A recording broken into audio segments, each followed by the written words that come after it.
नमस्कार, आप देख रहे हैं इंडिया न्यूज और मैं हूं आपके साथ पराग गुप्ता। मध्य प्रदेश में लगातार बाघों का कुनबा बढ़ता जा रहा है। कल राज्य की राजधानी भोपाल के रिहायशी इलाके में बाघ चहलकदमी करते हुए दिखा।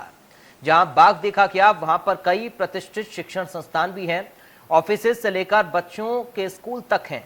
भोपाल में अक्सर सड़कों पर बाघ घूमते और डैम का पानी पीते देखा जा सकता है। बाघों को लाइव देखने के लिए पर्यटक अक्सर इस इलाके में पहुंच जाते हैं, जो पर्यटकों के लिए खतरे का सबब भी बन सकता है। बढ़ती संख्या की वजह से बाघ अब कोर और बफर जोन छोड़कर रिहायशी इलाकों में घूमने लगे हैं। राज्य में टाइगर रिजर्व के आसपास अक्सर बाघ घूमते देखे जा सकते हैं। हालांकि जिस तरह से बाघ सड़कों पर निकलकर आते रहते हैं, वो रास्ता चलने वाले लोगों के लिए मुसीबत बन सकते हैं।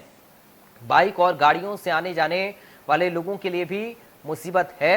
सड़कों और रिहायशी इलाकों में बाघों के दिखने को लेकर आज हम चर्चा करेंगे, जिसमें हमारे साथ कुछ खास मेहमान भी जुड़ेंगे।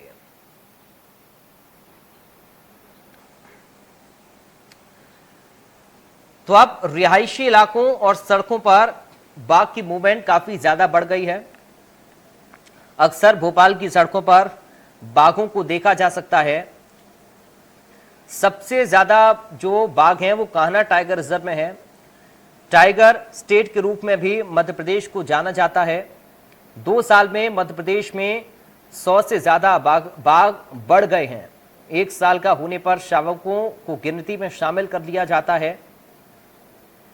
लेकिन सड़कों पर और रिहायशी इलाकों में बाघों का आना ये लोगों के लिए मुसीबत है और खतरा वहां के पर्यटकों के लिए भी हो सकता है। जो लोग बाघ को खुद लाइव अपनी आंखों से देखना चाहते हैं, वो पर्यटक वहां पे पहुंचते भी हैं, लेकिन ये खतरे का सबब जरूर है।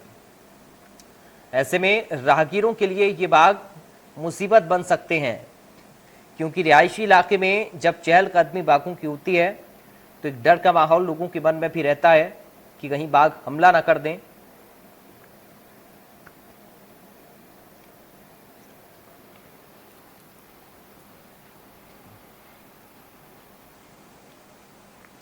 हमारे साथ 2 खास मेहमान जुड़ गए हैं चर्चा करने के लिए। हमारे साथ बाघ संरक्षण कार्यकर्ता हैं अजय दुबे। अजय जी, आपका स्वागत है इंडिया न्यूज में। वरिष्ठ पत्रकार हमारे साथ मौजूद हैं सरमन नगेले। सरमन जी, आपका स्वागत है इंडिया न्यूज में।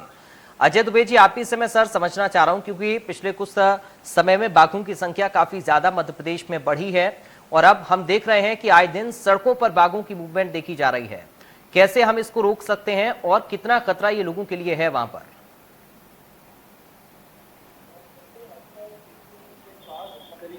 7 और 8 बाघ हैं, तो इनकी जो सोर्स पॉपुलेशन है वो रातापानी सेंचुरी है जी। रातापानी सेंचुरी में इस समय 40 से 45 बाघ हैं और उनका इलाका जो है वो उनका जो हैबिटेट है वो उसकी जो कैपेसिटी है उसके मुताबिक ये संख्या अब काफी है। और आपसी संघर्ष को टालने के लिए और शिकार के लिए रातापानी के बाघों की जो मूवमेंट है वो भोपाल के आसपास कोलार, कैरवा, कलियासोत डैम के पास है। और इस जगह पे यदि मूवमेंट होती है तो निश्चित तौर पर शहर से वो बहुत करीब आ जाते हैं और मानव संघर्ष की संभावना बढ़ जाती है। मेरा ऐसा मानना है कि रातापानी सेंचुरी को अब बड़े इलाके की जरूरत है और नेशनल टाइगर कंजर्वेशन अथॉरिटी ने 2008 में मध्य प्रदेश सरकार के प्रस्ताव पे इसे टाइगर रिजर्व बनाने का निर्देश दिया था जी। 13 साल से ये मामला लंबित है। यदि बाघों की सुरक्षा उनके बड़े व्यापक रहवास क्षेत्र की आवश्यकताओं को पूर्ण करते हैं तो भोपालों में बाघों का जो मूवमेंट है वो नियंत्रित हो सकता है, अन्यथा किसी बड़े दुर्घटना को भी जन्म दे सकता है। ठीक है सरपंच जी, जिस तरीके का जिक्र अभी अजय जी कर रहे हैं, क्या एक और टाइगर रिजर्व की आवश्यकता है? आपकी राय इस पर क्या है सर? देखिए पराग जी, ये बात बिल्कुल सही है। हमारे भिन्न मित्र श्री अजय दुबे जी जो है ना, ये वाइल्ड लाइफ न केवल प्रेमी है बल्कि वाइल्ड लाइफ को बचाने के लिए और उनको संरक्षण करने के लिए मध्य प्रदेश में लंबे समय से सक्रिय हैं। और उनका जो अध्ययन कह रहा है वो अध्ययन एकदम सही है, क्योंकि वो दरअसल वाइल्ड लाइफ के लिए या जो बाघ हैं या बाकी भी जो एनिमल्स हैं उनके बीच में उनका बहुत अच्छा रिश्ता है और बहुत अच्छा वो काम भी कर रहे हैं, लंबे समय से काम कर रहे हैं। देखिए जैसे जैसे जब समाज का विकास होता है, जैसे जैसे पॉपुलेशन बढ़ती है, जैसे जैसे नई नई चीजें आती हैं, तो वाइल्ड लाइफ या प्रकृति के प्रति भी उतना ही सचेत, उतनी ही सावधानी, उतनी ही उनके संरक्षण की जरूरत रहती है। भाई देखिए पहले जनसंख्या मध्य प्रदेश की 5 करोड़ थी, फिर मध्य प्रदेश और छत्तीसगढ़ विभाजित हुआ, आज मध्य प्रदेश की जनसंख्या जो है ना लगभग 7.5 करोड़ के लगभग है। अब भोपाल की जनसंख्या पहले 20 लाख थी, अब भोपाल की जनसंख्या लगभग 40 लाख के लगभग है। तो जैसे जैसे जनसंख्या बढ़ती है तो रिहायशी इलाका जो है ना, भाई स्पेस तो वही है ना, तो लोग जो है ना गांव की तरफ जाते हैं। अब आप देखिए कि जो राता पानी का, जैसे कि माननीय अजय दुबे जी ने जिक्र किया है, आप पहले देखिए कि पहले कलियासोत है, आसपास के जो एरिया है वहां पर मकान नहीं थे, लेकिन अब मकान वहां तक बन गए और जब वहां पर बाघ है, वहां पर दूसरे जो प्रकृति प्रेमी जानवर है वो यदि आ जाते हैं तो फिर ये बात आती है कि साहब वो घर में आ गए हैं और मोहल्लों में आ गए हैं और शहरों में आ गए, लेकिन ये नहीं देख रहे हैं कि आपकी आबादी भी तो बढ़ी है, आपका विकास भी तो हुआ है, आपने जो एरिया निश्चित एरिया था उससे ज्यादा आपने निर्माण कार्य, अल्टीमेटली सोसाइटी का भी इसमें वो है काम, सोसाइटी का दोष तो नहीं कह सकते, लेकिन सोसाइटी को रहना तो है। अब यदि उनको अरेरा कॉलोनी में रहने के लिए या उनको न्यू मार्केट में या उनको शाहपुरा में जगह नहीं मिलेगी, तो जहां उनको जगह मिलेगी, जहां उनको बनाने के लिए सुविधा होगी वहां बनाएंगे। तो धीरे धीरे जो है ना, जो बाघों के जो एरिया है वहां के पास तक भी जो है ना मकान बनते जा रहे हैं, रिहायशी इलाका होता जा रहा है। अब चूंकि रिहायशी इलाका होता है तो बहुत सारी चीजें साथ में चलती है, इलेक्ट्रॉनिक डिवाइस चलती है, टीवी चलते हैं, मोबाइल चलते हैं, टावर चलते हैं, आवागमन होता है, फिर बहुत सारे पॉल्यूशन भी होते हैं और बहुत सारा जो जिन चीजों से बाघों को या प्रकृति के नजदीक रहने वाले जो एनिमल्स हैं उनको दूरी बनाना होती है या जिनसे उनको बाधा होती है, जिनसे उनको मतलब जिसको वो पसंद नहीं करते, वो सारी चीजें उनके नजदीक पहुंच रही हैं। तो स्वाभाविक है कि बाघ क्या करेगा या बाकी जो एनिमल्स हैं जो प्रकृति के बिल्कुल नजदीक रहते हैं, उन्हीं के बीच में रहते हैं, वो क्या करें, वो कहीं ना कहीं जब समझ में नहीं आता है तो वो कहीं भी अपना कूद फाद करके बाहर आ जाते हैं। यदि आप उनके रहने की, जैसे कि माननीय अजय दुबे जी ने बिल्कुल सही बात बोली है कि उनके लिए एक अलग से रिजर्व फॉरेस्ट इस तरह का जो एरिया है वो बनाने की जरूरत है, ये बात बिल्कुल सही है। अब वो राता पानी के पास में बनाए या वो रातीवर के आगे ले जाकर बनाए, ये जहाँ भी जो मध्य प्रदेश का वन विभाग है, जो मध्य प्रदेश का ये वाइल्ड लाइफ को देखने वाला डिपार्टमेंट है, उनके पास जहाँ भी उपलब्ध जगह हो और यदि उनको लगता है कि बनाना जरूरी है तो इस पर वो विचार कर सरकार को। ठीक है, यानी कि अजय दुबे जी, जैसे पॉपुलेशन बढ़ती है वैसे संसाधनों में भी बढ़ोतरी की जाती है, इसी तरीके से बाघों के विस्तार पर उनके संरक्षण की व्यवस्था भी बेहद जरूरी है।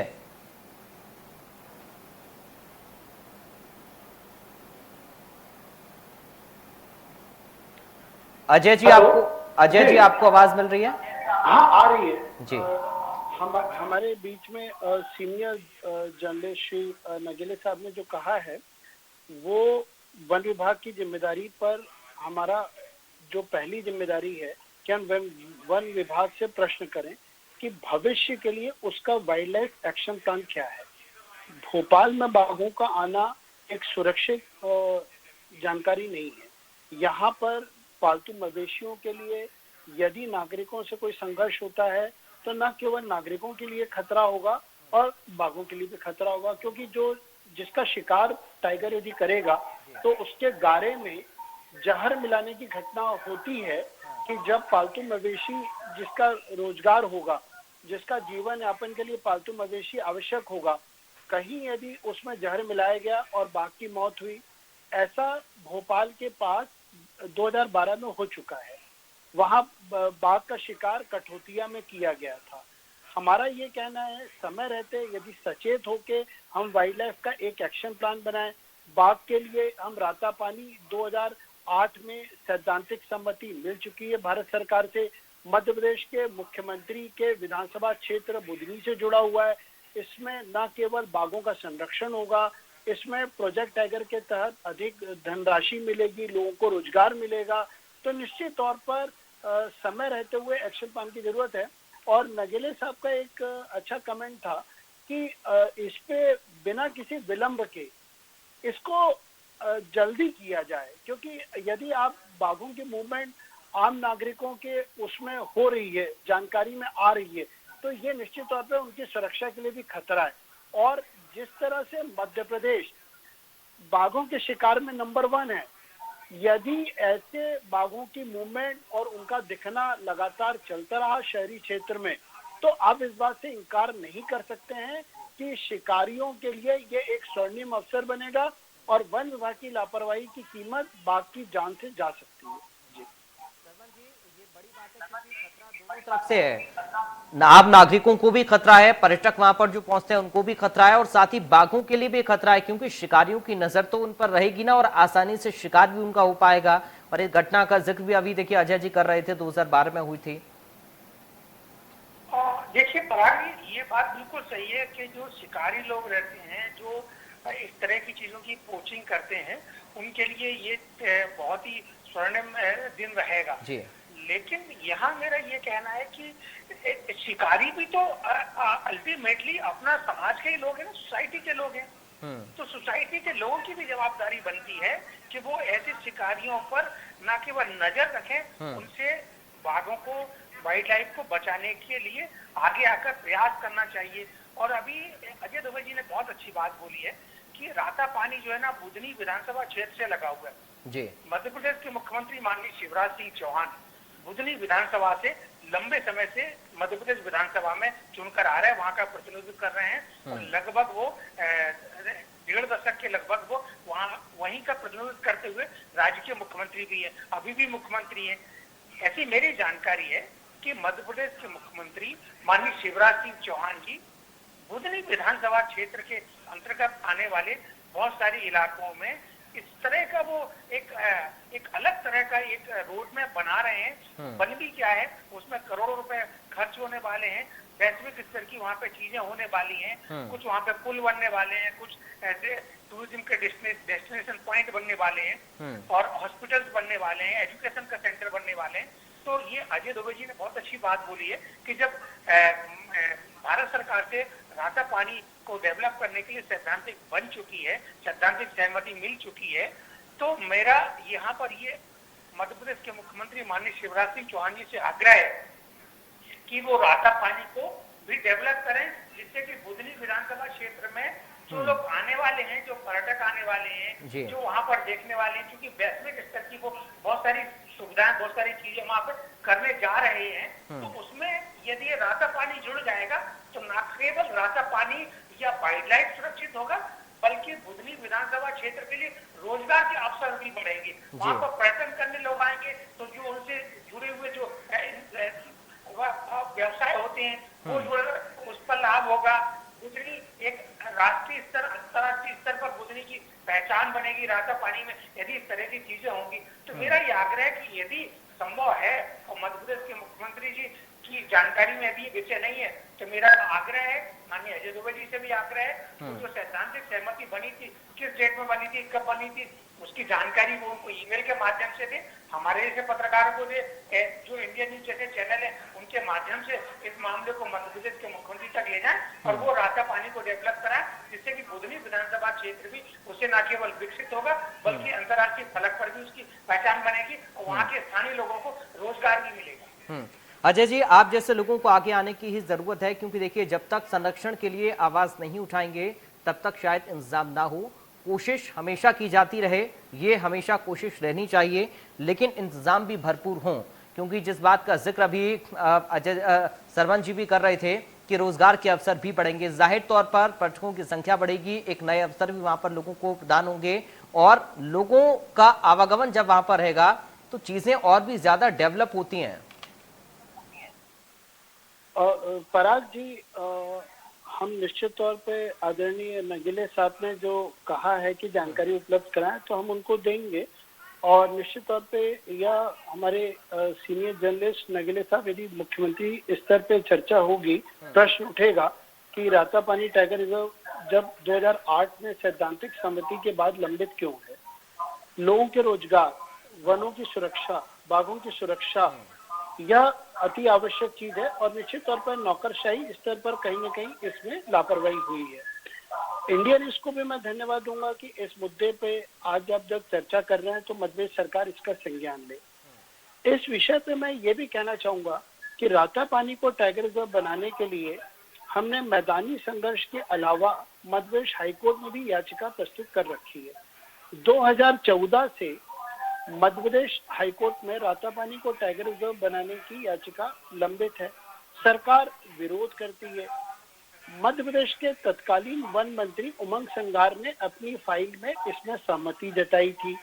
रातापानी का विरोध मैं चाहूंगा आदरणीय नगीले साहब भी इस चीज को देखें कि रातापानी को टाइगर रिजर्व बनाने का जो विरोध है वो इसलिए हो रहा है कि वहां पे सागौन की लकड़ी की तस्करी बहुत बड़ी संख्या में होती है। वहां पे खनिज जो पत्थर हैं बिल्डर्स के लिए, भोपाल राजधानी में जो काफी बड़ी संख्या में अवैध उत्खनन करके जो पत्थरों को लाया जाता है, वहां से रातापानी के जंगलों से है, तो टाइगर रिजर्व बनने से अवैध गतिविधियां रुकेंगी। इसलिए बहुत बड़ा नेटवर्क इस टाइगर रिजर्व को बनाने का विरोध करता है। 2019 में केवल उमंग सिंगार ने ही इस पे वन मंत्री रहते हुए सहमति दी थी, लेकिन उनकी सरकार चली गई और वो मामला फिर यू टर्न लेके शिवराज जी पे वापस आ गया। अब यह पूरी गेंद शिवराज जी के पास है कि 2008 में जब वो मुख्यमंत्री थे तब उन्होंने केंद्र से सहमति ली और आज अचानक वो यू टर्न करके इस पे चुप क्यों हो गए हैं।